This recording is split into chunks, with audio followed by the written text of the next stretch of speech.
అందరికీ నమస్తే. మనకు 2023 అసెంబ్లీ ఎలక్షన్స్ కన్నా ముందు ఒక నినాదం అందరికీ బాగా గుర్తుంటుంది. కేసీఆర్ పోవాలి, మార్పు రావాలి. ఇవన్నీ రేవంత్ రెడ్డి అండ్ అదర్స్ కాంగ్రెస్ తీసుకున్న ఒక లైన్ జనాలు కూడా బాగా ఎక్కింది. కేసీఆర్ పోవాలి, మార్పు రావాలి. మార్పు రావాలంటే కాంగ్రెస్ రావాలి. ఇంకా మార్పు రావాలి, కాంగ్రెస్ రావాలి. ఇవి కూడా చెప్పిండ్రు. వచ్చింది మార్పు, వచ్చింది కాంగ్రెస్ వచ్చింది. కేసీఆర్ పోయిండ్రు, పోవాలన్నారు, పోయిండ్రు. కరెక్ట్గా 2.5 years తర్వాత ఆ నినాదం ఎట్లా మారింది తెలుసా? రేవంత్ పోవాలి, కేసీఆర్ రావాలి.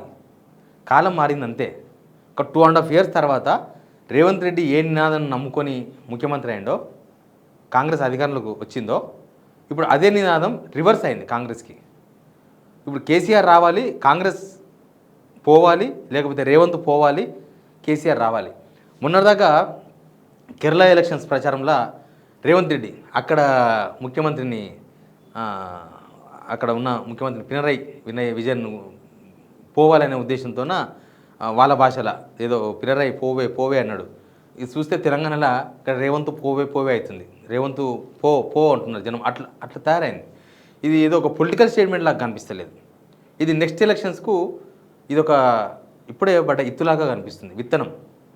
ఇది పొలిటీషియన్స్ చెప్తున్న మాట కాదు, జనాల్లో నానుతున్న మాట ఇది. సరే, ముందు సబ్స్క్రైబ్ చేయండి, షేర్ కూడా చేయండి. ఇది చాలా సీరియస్ ఇష్యూ ఇది. ఎందుకంటే ఒక రాజకీయ నాయకుడు లేకపోతే ప్రతిపక్ష వాళ్ళు, ఇప్పుడు బీఆర్ఎస్ వాళ్ళు చెప్పొచ్చు, దానికి పెద్దగా వాల్యూ ఉండదు. కాంగ్రెస్ పార్టీకి రాజీనామా చేసిన జీవన్ రెడ్డి చెప్తున్నాడు, దానికి కొంత నమ్మొచ్చు. కానీ ఇప్పుడు అది జనంలోకి పోయింది. జనం అంటున్నారు రేవంత్ పోవాలి, కేసీఆర్ రావాలి. ఎందుకు అంత మార్పు వచ్చింది జనాలలో? యాక్చువల్గా కేసీఆర్ కన్నా బెటర్మెంట్ కోసం రేవంత్ రెడ్డికి ఓటేసింది జనం. కేసీఆర్ది చాలా బాగుంది, బట్ కేసీఆర్ కన్నా ఇంకా బెటర్ చేయాలి వీళ్ళు, ఇంకా బెటర్ చేస్తారు. 10 సంవత్సరాల పరిపాలన బోర్కు వచ్చింది, ఇంకా కొత్తగా వీళ్ళేమో చేస్తారు, మార్పు అంటున్నారు కదా, మార్పు చేస్తారనే ఉద్దేశంతో మార్పు తెచ్చుకున్నారు. మార్పు తెచ్చుకున్న తర్వాత జనమంతా డిసప్పాయింట్ అయ్యారు. అంటే ఏం మార్పు కనిపించకపోను, వెనుకపోతుంది తెలంగాణ. రేవంత్ గవర్నమెంట్ అధికారంలోకి వచ్చిన కొత్తలా తెలంగాణను 100 ఏళ్ళ వెనుకకు తీసుకుపోయినారు కేసీఆర్ అని ప్రచారం చేసినారు. జనం అవునేమో అనుకున్నారు. తెలంగాణ మొత్తం లూటీ అయిందన్నారు, అవునేమో అనుకున్నారు. అందుకే కాళేశ్వరం కుప్పకూలిందేమో అన్నారు, అయ్యుండొచ్చు అన్నారు. ఇక తెలంగాణ మొత్తం అప్పుల కుప్ప అయిందన్నారు. కరెక్ట్, ఇదంతా కేసీఆర్ తప్పే అని జనమంతా నమ్మినారు. కానీ వీళ్ళ గవర్నమెంట్ వచ్చిన తర్వాత ఇప్పుడు జనం బేరీ చేసుకుంటున్నది ఏంటంటే కేసీఆర్ పరిపాలన, రేవంత్ పరిపాలన. ముందు ఒక 6 months బ్యాక్ జనంతో ఎవరితో మాట్లాడినా కాంగ్రెస్ అయితే మళ్ళీ రాదు, కానీ బీఆర్ఎస్ వస్తుందో లేదో మనం చెప్పలేం, ఇప్పుడే మాట్లాడలేము, ఎందుకంటే బీజేపీ కూడా ఉంది కదా వెనకాలనే, కాబట్టి అంత ఈజీగా ఉండకపోవచ్చు నెక్స్ట్ ఎలక్షన్స్. కాంగ్రెస్ అయితే పక్కా రాదు అన్నారు. ఒక 6 months, జస్ట్ 6 months బ్యాక్ నేను చెప్పే మాట. 6 months తర్వాత ఇప్పుడు ఏం మాట్లాడుతున్నారు తెలుసా? బీఆర్ఎస్ 100% వస్తుంది, కాంగ్రెస్ 100% పోతుంది. ఇది జనాల్లో జనాలతో ఫీడ్బ్యాక్ తీసుకున్న తర్వాత నేను చెప్తున్న విషయం. నేను కూడా జనాల్లోనే ఉంటా కదా, పెళ్ళిళ్ళు పోతా, పేరెంటాలు పోతా, అన్నీ పోతా కదా, తెలుస్తాయి కదా విషయాలు, మనకు చెప్తా ఉంటారు చెప్పేవాళ్ళు ఫీడ్బ్యాక్. ఇది జనాల్లో మాట్లాడుతున్న మాటలు చెప్తున్నాను నేను. అంటే కేసీఆర్ అవినీతి చేసిండు, లేకపోతే కేసీఆర్ తెలంగాణ దోసుకున్నాడు, లేకపోతే కేసీఆర్ ఇంకేదో చేసిండు, తెలంగాణ నాశనం చేసిండు, తెలంగాణ మొత్తం నాక తిన్నది కేసీఆర్ ఫ్యామిలీ, ఇవన్నీ జనం నమ్మిండ్రు. బట్ ఇప్పుడు ఏమంటున్నారు? రేవంత్ రెడ్డి పరిపాలన చూసిన తర్వాత ఓట్ల కోసం మాట్లాడిండ్రు వీళ్ళు.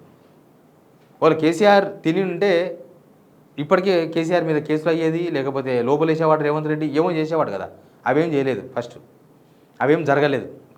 రేవంత్ రెడ్డి అసలు మొత్తం వీళ్ళు తిన్నంత కక్కిస్తాడు, జరగలేదు. వీళ్ళను ఊచలు ఎక్కిపిస్తాడు, జరగలేదు. చర్లపల్లి జైలు డబుల్ బెడ్రూమ్ ఇల్లు కట్టిస్తే లెక్కన్నాడు, జరగలేదు. ఇంకా ముందు జరిగే అవకాశాలు కూడా లేవు. ఎందుకంటే వాళ్ళు జరిగేది ఉంటే వీళ్ళు ఈ గవర్నమెంట్ మీద మంచి అభిప్రాయం ఉన్నప్పుడు, ఈ గవర్నమెంటు తోపు గవర్నమెంట్ అన్నప్పుడు, ఇంకా ఈ గవర్నమెంట్ వీళ్ళు ఖచ్చితంగా అన్నమాట నిలబడతారు అని జనాలకు నమ్మకం ఉన్నప్పుడు చేస్తే అది వీళ్ళకి ప్లస్ అయ్యేది కాంగ్రెస్ గవర్నమెంట్కి. కానీ ఇప్పుడు టైం దాటిపోయింది. ఇప్పుడు కాంగ్రెస్ గవర్నమెంట్ మీదే జనాలకు విరక్తి కలిగింది. ఇప్పుడు ఏం చేసినా వాళ్ళకి ప్లస్ అయ్యేటట్టుంది. ఇప్పుడు ఇంకా మళ్ళీ అవే కేసులు, ఏ ఫోన్ ట్యాపింగ్ కేసో, ఇంకో కేసో ఏ కేసు తీసి వాళ్ళని ఏం చేసినా అది వీళ్ళకే మైనస్ అయితే కనిపిస్తుంది, వాళ్ళకి ప్లస్ అవుతుందేమో అనిపిస్తుంది. అంటే జనం కాంగ్రెస్ గవర్నమెంటుగా ఇదంతా ఓన్లీ మాటలు, ఎలక్షన్స్ కోసం మాట్లాడిన మాటలు అని డిసైడ్ అయిపోయాను. అసలు మన కొన్ని రోజులు ఈ గవర్నమెంట్ వచ్చిన తర్వాత కొన్ని రోజులు రేవంత్ రెడ్డి విషయంలో జనమంతా చాలా పాజిటివ్గా ఉన్నారు. రేవంత్ రెడ్డి మాటలు చాలా చెప్పిండు కదా, పని కూడా అంతే గట్టిగా చేస్తాడేమో, మాటలు అంత గట్టిగా మాట్లాడినాడు పని కూడా చేస్తాడు అనుకుంటే మాటలకు 100 మార్కులు వేస్తే పనులకు 10 మార్కులు కూడా వేస్తలేరు జనం. అంటే మాటలు చేతలు రెండు ఎక్కడ టాలీ అయితే లేవు, టాలీ కాలేదు కూడా. అయితే కొన్ని రోజులు కేసీఆర్ గవర్నమెంట్ రేవంత్ గవర్నమెంట్ పోల్చడం స్టార్ట్ చేసిండ్రు జనం.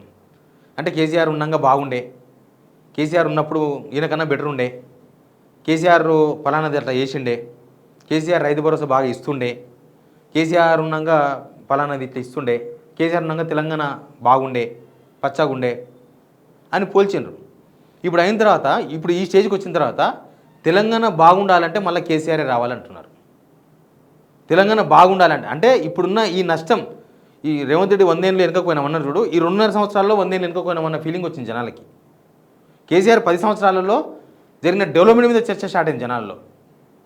ఎలక్షన్స్ ముందర ఎలక్షన్స్ అయిన కొన్ని రోజుల వరకు ఆ డెవలప్మెంట్ కాకుండా కేసీఆర్ అపాయింట్మెంట్ ఇవ్వలేదనో, కేసీఆర్ కనబడతలేడనో, కేసీఆర్ ఫామ్ హౌస్ ఉన్నాడేమోనో, లేకపోతే కేసీఆర్ అహంకారి అనో, కేసీఆర్ తెలంగాణ ద్రోహి అనో ఇట్లాంటి చర్చలు జరిగినాయి. కానీ ఆ తర్వాత చూస్తే కేసీఆర్ చేసిన డెవలప్మెంట్ మీద తెలంగాణ చర్చ స్టార్ట్ అయింది. దానికి కారణం రేవంత్ రెడ్డి గవర్నమెంట్ ఫెయిల్యూర్. రేవంత్ రెడ్డి అంతకు మించిన డెవలప్మెంట్ కనుక చేసి చూపించింటే ఖచ్చితంగా కేసీఆర్ చేసిన డెవలప్మెంట్ మర్చిపోతారు జనం. ఈయన డెవలప్మెంట్ ఎక్కడైతే ఫెయిల్ అయిపోయిండో, ఎక్కడైతే మాటలకు చేతలకు పొందన కుదరలేదో అప్పుడు వాళ్ళు కేసీఆర్ డెవలప్మెంట్ను స్టార్ట్ చేసిండ్రు. దాని మీద చర్చించడం తర్వాత రేవంత్ రెడ్డిని ఏం చేస్తున్నాడని డౌట్ స్టార్ట్ అయింది జనాలకి. అంటే తెలంగాణ నాశనం అవుతుందా, తెలంగాణ వెనకపోతుందా, అసలు అంతకుముందున్న 10 సంవత్సరాల్లో కూడా మనం ఇప్పుడు ఎందుకు లేము, అసలు అంతకుముందు 10 సంవత్సరాలు ఉన్న స్కీమ్స్ కూడా ఇప్పుడు ఎందుకు వస్తలేవు, అసలు ఈయన చెప్పిన మాటలు ఎందుకు నిలబెట్టుకుంటలేడు రేవంత్ రెడ్డి, ఇట్లాంటివన్నీ వచ్చిన తర్వాత ఈ తెలంగాణ బాగుపడాలంటే బాగుండాలంటే కాదు, అంటే మనం ప్రస్తుతం చెడిపోయినాం అనే ఉద్దేశంతో ఉన్నది తెలంగాణ ప్రజలు. చెడిపోయినాం, మార్పు అనే పేరుతో చెడిపోయినాం, ఎవరికి ఏమొస్తలేవు, తెలంగాణలో అభివృద్ధి ఆగిపోయింది, తెలంగాణలో ఎవరికి ఉద్యోగాలు వస్తలేవు, తెలంగాణలో అసలు ప్రభుత్వం ఉందో లేదో అర్థమైతలేదు, పరిపాలించడానికి వీళ్ళతోనే అయితలేదు, ఈ మినిస్టర్లు వీళ్ళందరూ మొత్తం అవినీతి కూపంలో కూరుకుపోయినరు, ముఖ్యమంత్రి మొత్తం డబ్బుల మీదనే పడ్డాడు. ఇట్లాంటి చర్చ ప్రజలు వచ్చిన తర్వాత తెలంగాణ బాగుపడాలంటే మళ్ళీ కేసీఆర్ రావాలి. నిజానికి ఈ తెలంగాణలో బీజేపీకి మంచి స్కోప్ ఉండే, ఎందుకంటే 10 సంవత్సరాలు కేసీఆర్ పరిపాలన చూసిండ్రు. రేవంత్ రెడ్డి ఒక్క ఛాన్స్ అని చెప్తే ఒక ఛాన్స్ ఇచ్చి జనం చూసిండ్రు. బీజేపీకి చాలా మంచి ఛాన్స్ ఉండే. నెక్స్ట్ బీజేపీ కూడా ఒక్క ఛాన్స్ అని అడుగుదామని కొన్ని సందర్భాల్లో ప్రయత్నం కూడా చేసిండ్రు. జూబ్లీ హిల్స్లోనో, ఉప ఎన్నికలోనో, లేకపోతే ఇంకొక ఎలక్షన్స్లోనో, ఎక్కడనో ఆ దగ్గర లోక్సభ ఎలక్షన్స్లోనో ఒక్క ఛాన్స్ అని రేవంత్ రెడ్డి ఒక ఛాన్స్ను మిస్యూజ్ చేసిన తర్వాత, రేవంత్ రెడ్డికి ఇచ్చిన ఒక ఛాన్స్ తెలంగాణను ఇట్లా మార్చిన తర్వాత బీజేపీలకు ఇవ్వాలంటే కూడా జనాలకు మనసొప్పుతలేదు. అంటే బీజేపీ వస్తుంది అని చెప్పుకోవడానికి కూడా మనసొప్పుతలేదు వాళ్ళకి. సరే, దానికి వేరే వేరే కారణాలు ఉండొచ్చు. బీజేపీ కాంగ్రెస్ వాళ్ళతో ములాఖత్ అయినట్టుగా కనిపిస్తుండడం, బయటికి రేవంత్ రెడ్డిని ప్రశ్నించకపోవడం, రేవంత్ రెడ్డికి సపోర్ట్ చేస్తూ ఉండడం, రేవంత్ రెడ్డి బీజేపీ అంతా ఒకటే అనే ప్రచారం జనాల్లో బాగా కనిపించడం, ఆ చర్చ జరగడం, ఇవన్నీ కూడా బీజేపీకి మైనస్గా మారినాయి. సేమ్ టైం ఇక ఇప్పుడున్న సిచ్యువేషన్లో మనం ఒక ఛాన్స్ అంటే రేవంత్ రెడ్డికి ఇచ్చినాం, రేపు ఇంకొక ఛాన్స్ అని బీజేపీకి ఇస్తే ఇంకా తెలంగాణ ఆగమవుతుందేమో. ఇప్పుడు ఒక ఛాన్స్ అన్న రేవంత్ రెడ్డికి మనం ఓటేస్తే తర్వాత ఇట్లా అయిపోయినాం, మళ్ళీ ఒక ఛాన్స్ అని ఎవరిని వచ్చి బీజేపీ లాంటి ఇస్తే ఏమవుతామో. అందుకే మళ్ళీ బీఆర్ఎస్ 100% వస్తుంది, ఖచ్చితంగా 100% వచ్చేది బీఆర్ఎస్ఏ అని చర్చ జనాలు స్టార్ట్ కానికి ఇవే కారణాలు. బీజేపీ కూడా వాళ్ళ పర్ఫార్మెన్స్, ప్రజల సమస్యల మీద పోరాడడానికే ప్రధాన ప్రతిపక్షమే అవసరం లేదు, ప్రతిపక్షం అయితే చాలు. వాళ్ళకి అంతకుముందు కన్నా ఇక్కడ బెటరే ఉంది కదా. అంతకుముందు 1-2 ఎమ్మెల్యేలు ఉంటే 8 మంది ఎమ్మెల్యేలు ఉన్నారు కదా, అంతకుముందు 1-2 ఎంపీలు ఉంటే ఇప్పుడు 8 మంది ఎంపీలు ఉన్నారు కదా బీజేపీకి. అంటే వాళ్ళకి బెటరు ఛాన్సెస్ ఇస్తే తెలంగాణ ప్రజలు వాళ్ళు దాన్ని నిలబెట్టుకోలేకపోతున్నారు ఒకటి. రెండోది, ఇంకా ఇప్పుడున్న సిచ్యువేషన్లో తెలంగాణ మళ్ళీ కేసీఆర్ అయితేనే ఏమైనా చేయగలడు. మళ్ళీ దీని కరెక్షన్ జరగాలి. తెలంగాణ కేసీఆర్ గవర్నమెంట్లో జరిగిన డెవలప్మెంట్ విషయంలో క్వశ్చన్ లేదు. కేసీఆర్ విషయంలో తెలంగాణ ప్రజలు కూడా ఏం అనుమానాలు లేవు. రోడ్ల విషయంలో కానీ, చెరువుల విషయంలో కానీ, బిల్డింగ్ల విషయంలో కానీ, ఇన్ఫ్రాస్ట్రక్చర్లో కానీ, ప్రైవేట్ ఉద్యోగాలు కానీ, సాఫ్ట్వేర్ ఉద్యోగాలు కానీ, గవర్నమెంట్ ఉద్యోగాల విషయంలో పెద్దగా రిమార్క్స్ ఏం లేవు ఆ గవర్నమెంట్ పైన. రేవంత్ రెడ్డి ఆ గవర్నమెంట్ కొనసాగిస్తూ చేసి ఉంటే బాగుండే, కానీ ఆ గవర్నమెంట్ చేసిన డెవలప్మెంట్ కానీ ఆగిపోయింది తెలంగాణ, అసలు ముందుకు కదులుతలేదు. ఇది కదలకపోవడం అంటే కాలమేమో ఆగదు, కాలమేమో ముందుకు పోతూనే ఉంటుంది. నువ్వు ఈరోజు ఉన్నది ఈరోజు తినాలి, రేపు తినాలి, ఎల్లుండి తినాలి. నేను మొన్న అన్నం తిన్నా అంటే సరిపోదు. అంటే డెవలప్మెంట్ కూడా సేమ్, ఈరోజు చేయాలి, రేపు చేయాలి, ఎల్లుండి చేయాలి, నిరంతరం చేస్తూనే ఉండాలి. అది ఆగిపోయింది తెలంగాణలో. ఇది ముందుకు పోవాలంటే మళ్ళీ కేసీఆర్ రావాలనే చర్చ స్టార్ట్ అయింది గ్రౌండ్లో. ఇంకా రేవంత్ రెడ్డి 2034 వరకు నేనే ఉంటా, 10 సంవత్సరాలు వైఎస్కి ఇచ్చిండ్రు, 10 సంవత్సరాలు రాజశేఖర రెడ్డి చంద్రబాబుకి ఇచ్చిండ్రు, 10 సార్లు కేసీఆర్ అంటే వాళ్ళు చేసిన పనులు, రేవంత్ రెడ్డి చేసిన పరిపాలన రెండు పోలిస్తే 10 సంవత్సరాలు కాదు, 5 సంవత్సరాలు కాదు. జనాలకు అవకాశం ఉంటే 2.5 ఇయర్స్కి దింపాలనుకుంటున్నారు. ఇప్పుడు కనుక ఛాన్స్ వస్తే ప్రభుత్వాన్ని ఉంచాలా పడగొట్టాలా అని ఒక రెఫరెండం కనుక ఎలక్షన్ పెడితే ఎట్లాంటి రిజల్ట్ వస్తుందో మీకు తెలుసు, రేవంత్ రెడ్డి కూడా బాగా తెలిసి ఉండొచ్చు బహుశా.